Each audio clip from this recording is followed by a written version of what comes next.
అని సోషల్ మీడియాలో హల్చల్ చేస్తూ ఉన్న ప్రకాష్ రాజ్ గారికి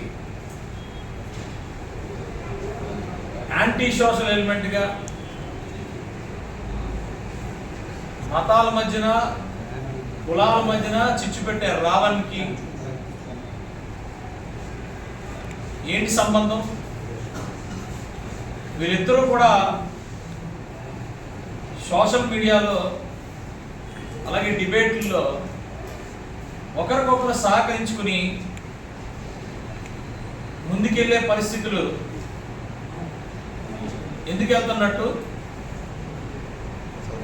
వెళ్తున్నారనే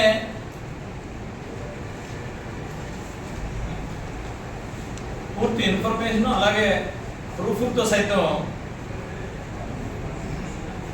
మా దగ్గర ఉన్నాయి. ఇది పూర్తిగా కుట్రపూరితమైన డిబేట్స్. ఈ ఆంధ్రప్రదేశ్ రాష్ట్రంలో కులాల మధ్యన మతాల మధ్యన చిచ్చు పెట్టడం కోసం వీళ్ళు ముందు పెట్టుకొని వెనకాతల ఆడిస్తున్న వారు ఎవరో బయటికి రావాలి. వాటిని కూడా మేము బయటికి పెడతాం. వీళ్ళిద్దరూ కుమ్మక్కై ఈ డిబేట్కి వీటికి మాట్లాడి కుట్రపూరితంగా చేస్తున్నారన్న దానికి మా దగ్గర ఆడియోలు ఉన్నాయి. దాన్ని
గ్రూప్లో చేసింది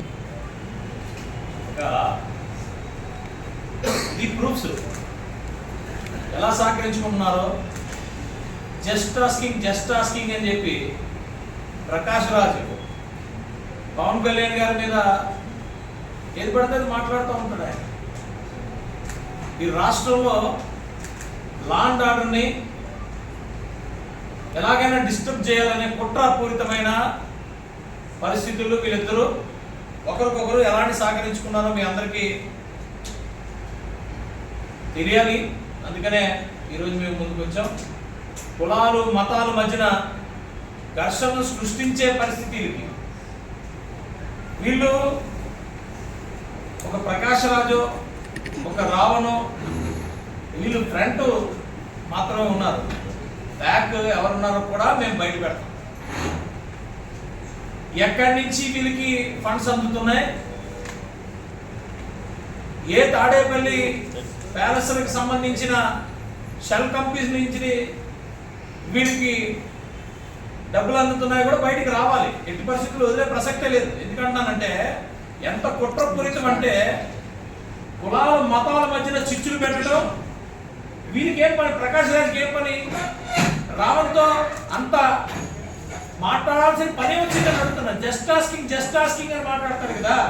ఏదో పెద్ద ఈయన ఒకడే పెద్ద మేధావిలాగా జస్ట్ ఆస్కింగ్ అని మాట్లాడతాడు కదా. మరి జస్ట్ ఆస్కింగ్ మాట్లాడేటప్పుడు 1924 మధ్యలో మన విశాఖపట్నంలోనే డాక్టర్ సుధాకర్ గారు, ఒక దళిత డాక్టర్ సుధాకర్ గారు మరి జగన్మోహన్ రెడ్డి గారి పూర్తిగా ఆయన దీని మీదే కదా ఆల్మోస్ట్ చనిపోయిన పరిస్థితి ఇక్కడ.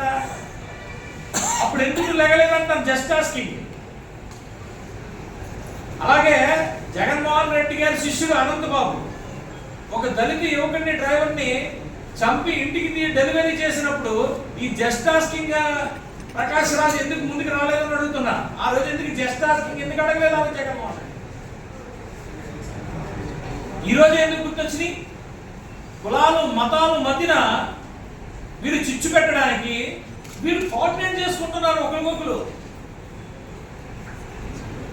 రావణెవడు, ప్రకాష్ రాజ్ ఎవడు, ఇద్దరికి మధ్యలో లింకులు ఏంటి?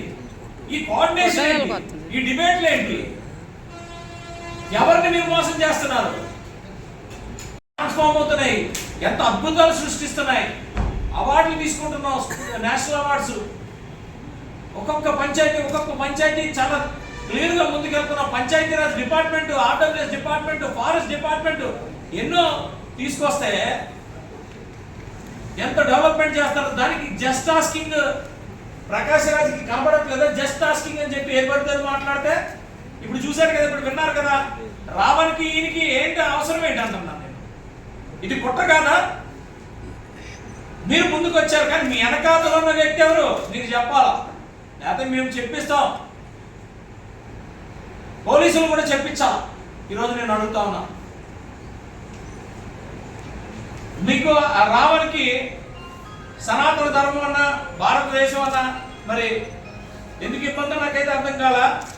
ఆయనేమో ఈరోజు పవన్ కళ్యాణ్ గారు ఎందుకు వాళ్ళకి వ్యతిరేకమయ్యారు? సనాతన ధర్మం అన్నారు కాబట్టి, దేశం కోసం నిలబడ్డారు కాబట్టి వాళ్ళకి వ్యతిరేకమయ్యారు.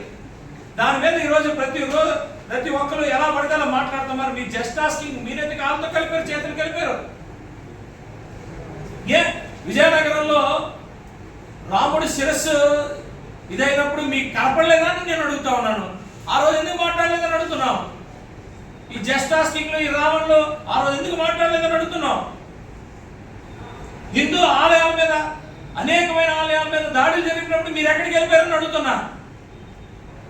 ఈ రోజు కేవలం కుట్ర ఈ రాష్ట్రంలో శాంతి భద్రతలు ఉండకూడదనే కుట్రతో మీరందరూ ఒక్కొక్క ఫేసులు పెట్టుకుని ఒకటి జస్ట్ ఆస్కింగ్ అంటాడు, ఇంకోటి మాట్లాడుతాడు, ఎలా పడతానో మాట్లాడుకుంటూ ముందుకు వచ్చి ఈ రాష్ట్రాన్ని శాంతి భద్రత లేకుండా ఈ రోజు తీసుకొస్తాను. మీరు ఏం సాధించారు నేను అడుగుతా ఉన్నాను.